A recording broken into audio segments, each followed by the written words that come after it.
Bapak Ibu, tahukah Bapak Ibu bahwa kita ini sering menyentuh luka sendiri saat kita itu memilih untuk mengampuni? Shalom Bapak Ibu.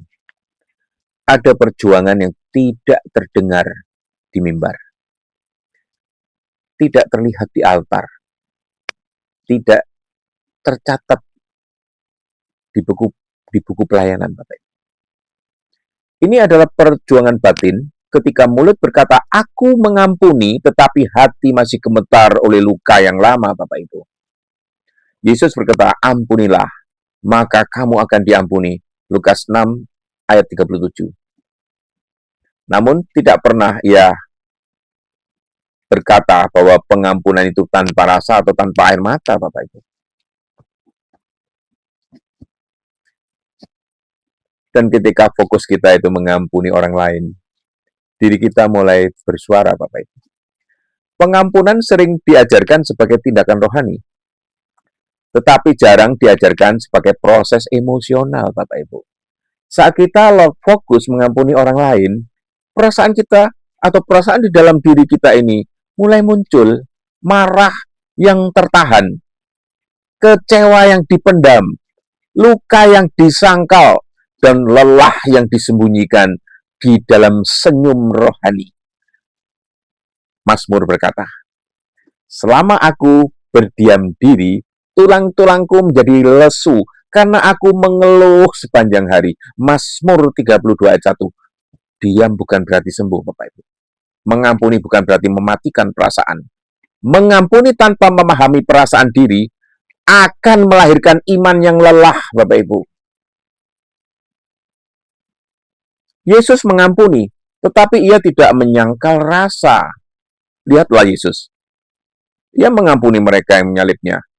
Ya Bapa, ampunilah mereka sebab mereka tidak tahu apa yang mereka perbuat. Lukas 23 ayat 34. Namun sebelum itu, ia menangis di Getsemani, berkeringat darah dan berkata, jiwaku sangat sedih, seperti mau mati rasanya. Matius 26:38. Yesus tidak meniadakan rasa demi ketaatan, Bapak Ibu. Ia membawa rasa itu ke hadapan Bapa. Pengampunan sejati bukan penyangkalan luka, melainkan penyerahan luka. Memahami perasaan diri bukanlah keegoisan, melainkan penyerahan luka, melainkan kejujuran rohani, Bapak Ibu. Sering kita takut bertanya pada diri sendiri, mengapa aku masih sakit? Mengapa aku masih marah? Bukankah aku sudah mengampuni? Paulus berkata, ujilah dirimu sendiri. Apakah kamu tetap tegak di dalam iman? 2 Korintus 13 ayat 5. Mengampuni orang lain, Bapak Ibu, tanpa menguji kondisi hati sendiri, itu akan membuat kita melayani dengan tangan yang terluka, tetapi hati yang tertutup, Bapak Ibu. Tuhan tidak hanya ingin kita mengampuni, Ia ingin kita dipulihkan. Pengampunan tentu saja adalah jalan dua arah, Bapak Ibu, keluar dan masuk. Yesus berkata, kasihilah sesama manusia seperti dirimu sendiri. Matius 22:39.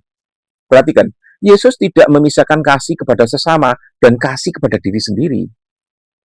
Jika kita memaksa diri mengampuni, tetapi tidak mengizinkan Tuhan menyentuh luka hati kita, maka pengampunan berubah menjadi beban rohani. Amsal berkata, jagalah hatimu dengan segala kewaspadaan, karena di situ terpancar kehidupan. Amsal 4 ayat 23. Hati yang dijaga bukan hati yang keras, tetapi hati yang jujur di hadapan Tuhan.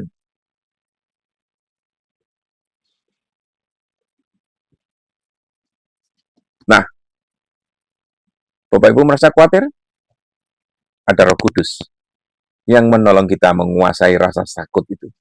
Rasa yang kusut itu tadi, Bapak Ibu.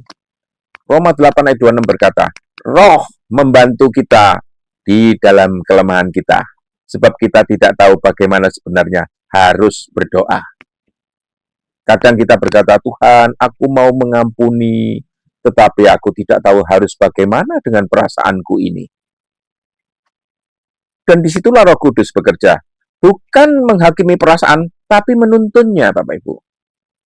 bukan memaksa sembuh instan, tetapi menyembuhkan lapis demi lapis.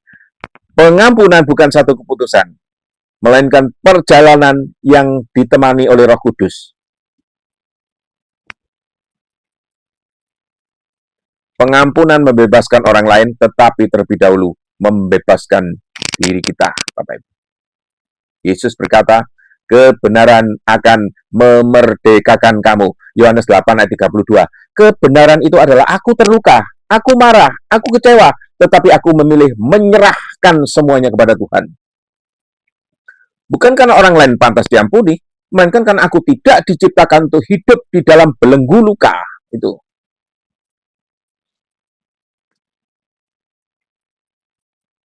Tuhan, ajar kami mengampuni tanpa berpura-pura kuat, Tuhan.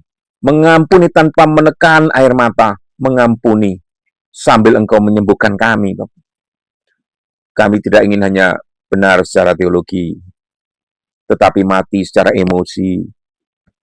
Kami ingin utuh, Tuhan.